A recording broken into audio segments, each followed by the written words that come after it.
This video is sponsored by Grammarly. Hey everyone, I'm a new character, Arlo the YouTuber. Wait, Arlo's an old character, isn't he?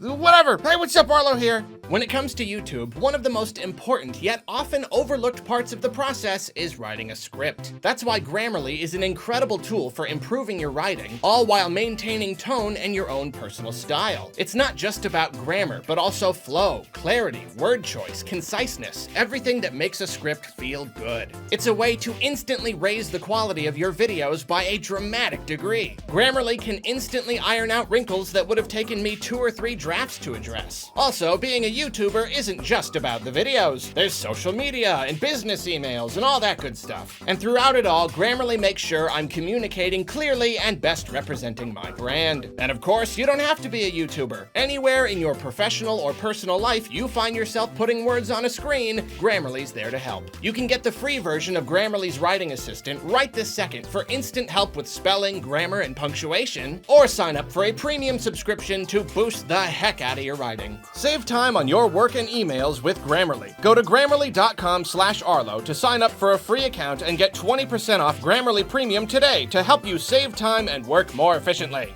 And now, if you'll excuse me, I deliriously wrote an hour-long rant at 3 in the morning about how Tingle should be banished to the Twilight Realm, and I need to see how much of it Grammarly can salvage for me. Yeah, I don't know. Hello, my friends. I'm here again on my unscripted video background with the vent. It's still a work in progress, okay? Definitely planning on getting that whole thing fixed up, just like done, like so soon. Just like so soon. Like, I mean, look, right after this video, I'm gonna go do it. Definitely. So today I'm here because there's something that's been on my mind, and I imagine it's probably been on a lot of other minds as well.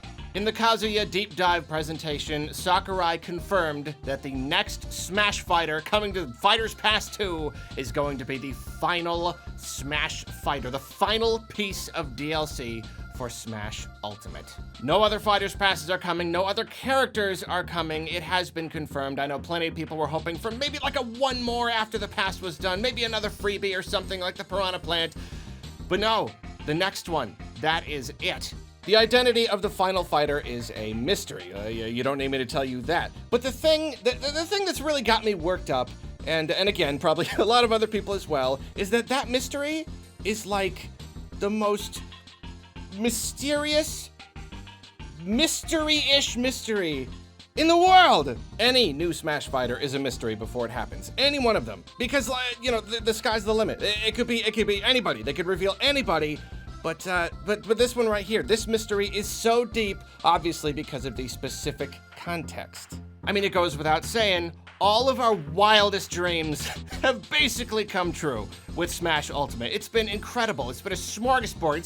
It's been a buffet of incredible characters. Even before the DLC started hitting, even just in the base game, Sakurai was already there, giving us these fan favorite, like these list toppers. We got King K. Rool. We got Ridley, who was believed by many to be impossible because as a character, he's just too big. But like right there, right away, here you go. Just like that was a taste. Like we didn't know all of our dreams were gonna come true, but that certainly was the beginning. That was the doors of the buffet opening and you realizing that they've got the prime rib right there, right there waiting for you. It was a good omen for things to come. And then all the DLC fighters have been a surprise, and they've been such an incredible, they've just been such a balanced roster, you know? You've got the legacy characters, you've got Hero and Terry, you've got, you know, your basic like first party Nintendo, kind of like promotional recent game picks, you know, your Pyra and Mithra, the Min, the Byleth. Then we've gotten our completely left field crowd pleasers. You got Joker. Who anticipated Joker? Nobody. He really kind of opened the door as far as like third-party characters goes, just because of how completely unexpected that was. He's not even like a long-time legacy character or anything. And then Sephiroth.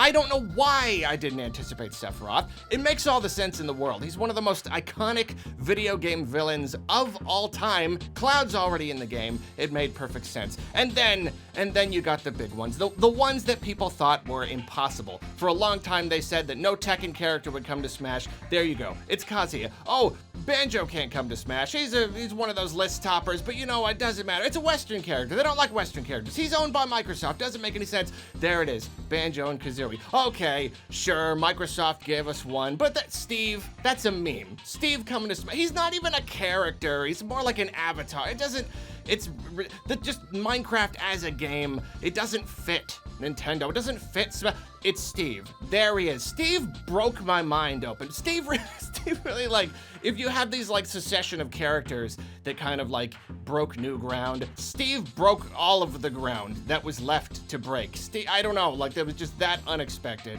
So with all of these characters, they've really set a precedent. They've really raised our expectations just through the roof. They've given us almost everything that we could ever want. So it's like, what could possibly come next? And like, they've already gone so above and beyond, so far and away above and beyond what any Smash game has ever given us. And here's some more of that context for you. Because of that, because this has gone so far beyond any Smash game, so beyond our wildest dreams, it really does kind of lend to the idea that this might really be Sakurai's final Smash game. We all know that Sakurai works really hard. He works too hard. Way too hard. He had a horrible hand injury. There was horrible pain, and he was working through that. We've got these stories about him being hooked up to IVs while at work. Like, this guy's a workaholic. He definitely is. And we can even just see how much love and passion he puts into these games, especially this one. He's put his whole entire heart and soul into it. And because he's such a hard worker, he has teased retirement before. He has kind of played with the idea of not making any more Smash games because they're clearly killing him. I mean, they're just sucking the life out of him. He's giving everything he's got to them. So we know that idea is on the table, and he's probably said it multiple times and then come back to do another Smash, but like, how long can that last? Just because he's done that before doesn't mean he's gonna do it forever. Doesn't mean he's gonna keep doing Smash for the rest of his life. I believe him when he's like, if he is expressing that he doesn't want to do it forever, I absolutely believe him. And like, here's the thing about this game. What's it called? It's called Smash Ultimate. And I think most commonly, most casually, people think of the word ultimate to mean like the best one. But that's not the only thing ultimate means. It doesn't just mean the best, it can also mean the last. It can mean the final thing in a series of things. Now, it is very much hard for me to believe that Nintendo is just gonna retire the series if Sakurai retires. Like, that's not gonna happen, especially with Smash Ultimate. They've made so much money. They've sold so many copies of Smash Ultimate, and then even more money with the DLC. It's been a crazy good success. Like, I don't know who they would give it to, because he seems to be one of the only big guys at Nintendo who really knows what he's doing with this kind of, like, he's one of the only people I've ever known that I would trust with something like Smash. But I have to imagine they have someone else in mind. They have to. Maybe he's been training up a protege or something. I would certainly hope so, but they're not. It doesn't matter what he does. They're not gonna let Smash die. Never in a million years. However, if this is Sakurai's final Smash, I would not be surprised if this is kind of a peak for the series. I absolutely would not be surprised if this was the final time we got a Smash of this magnitude and with this many crazy third-party characters. Because this level of this many characters, it's not sustainable. You know, in the next game, what are they gonna have, 150 characters? It's not gonna happen. So I really do think this might actually be, you know, in future games, they'll be good in their own ways. They'll have new stuff, but I don't know, at least in terms of characters, would not be surprised if this truly was the ultimate Smash. And if this truly is at least Sakurai's final Smash, we have to ask ourselves, will that have an effect on who the final fighter is? He told us that Nintendo picked all of the DLC fighters, but I mean, come on, there might be a little wiggle room there. It doesn't mean that is a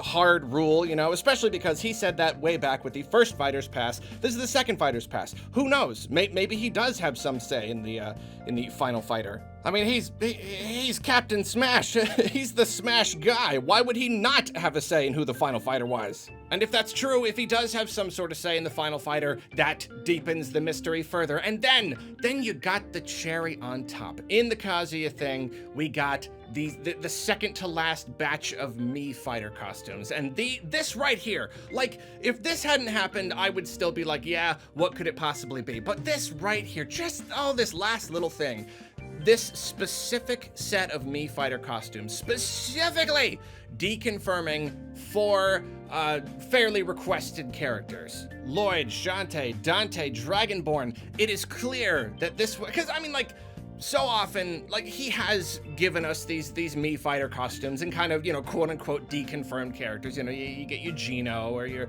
Monster Hunter or whatever.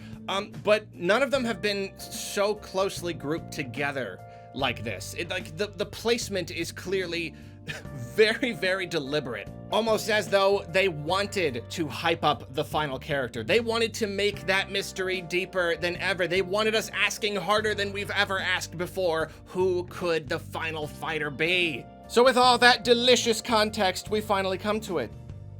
Who could it be? Who on earth could it be? And the thing is, like, we used to speculate based on what we thought the rules were, but then, like, with some of these fighters that we've already gotten, the rules are gone. The rules are just out the window. But even considering that, even considering there are no longer any rules other than it has to be a video game character out of the whole entire just realm of video gamedom, who's fitting? Who would even fit at this point? I feel like all of our best options are legitimately gone. I mean, like, I really appreciate this Smash. I appreciate all these DLC characters, but it's kind of like, I'm not gonna say it's like having too much frosting, but like there is an element where I am now desensitized to these reveals.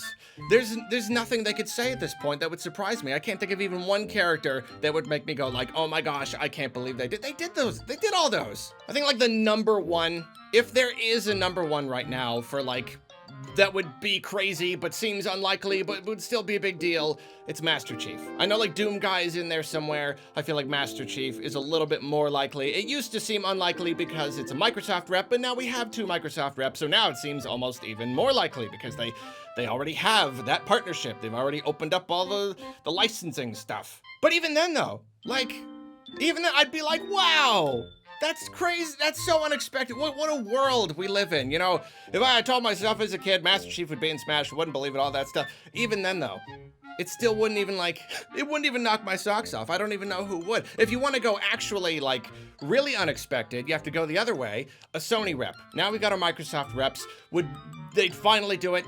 Nintendo and Sony finally making friends to give us Kratos or like Ratchet and Clank or something like that. That sort of makes sense. Is that the final Uncharted territory, you know, with like the big 3, you crossed over to Microsoft, you've done the indie representations, you know, with the Sans and the Shantae, with the costumes, you've done just like the wacky third-party stuff, you've done the Sephiroth and the Joker.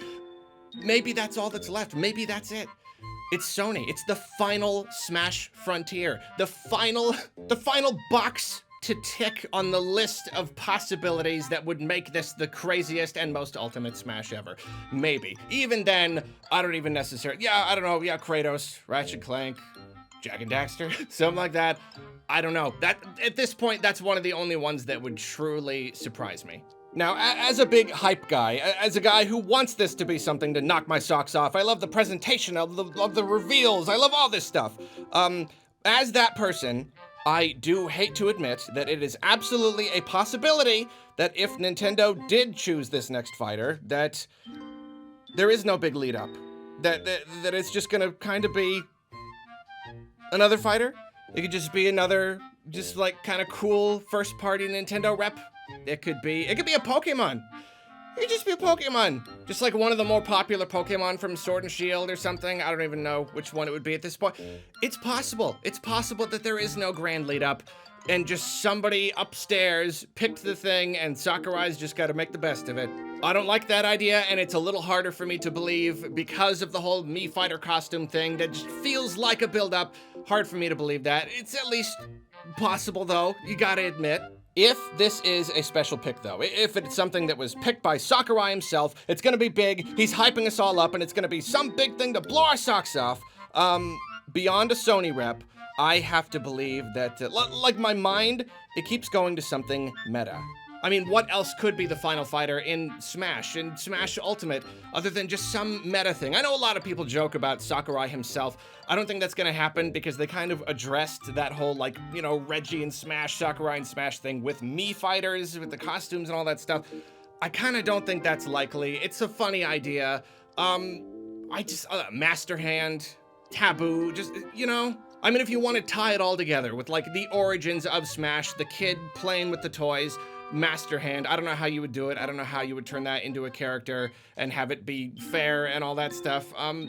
But that's where my mind goes. That's one of the only things that I could see that would just feel fitting. Because what else would feel fitting? What else could feel fitting is what I'm trying to say. But I suppose now I am going around in circles. It's killing me, this mystery. It's just, I don't know, it's just tearing me apart inside. It's one of those things where I want to think about it so much. You know, like so many Smash fighters, I've been like, I should have seen that coming. Like I said, with Sephiroth, I should have seen it coming. If I just sat down and thought about it long enough, I would have figured it out. But I want to now. This could be the final chance to try to figure it out. Who knows when the next Smash game will be, or if it'll ever be, or whatever. And, I can't anymore. I gotta just stop. All we can do at this point is just sit back and wait. That's really it. I mean, you got a good idea? Like, go down in the comments. Let me know your great idea. Have you figured it out? Have you figured it out? Have you figured out the thing that I could not? Go on down there. Let me know who you think it's gonna be. Because I just don't know. All my picks and all my prediction videos, Dr. Eggman, Rayman, just like nothing. It's all out the window now. And I'm just done. And that's okay. That's okay. End of video, goodbye. Thanks again to Grammarly for sponsoring this video. Grammarly.com/Arlo. That's how you get 20% off your subscription to Grammarly Premium. There you go. Bada bing, bada boom. Thank you guys. See you later.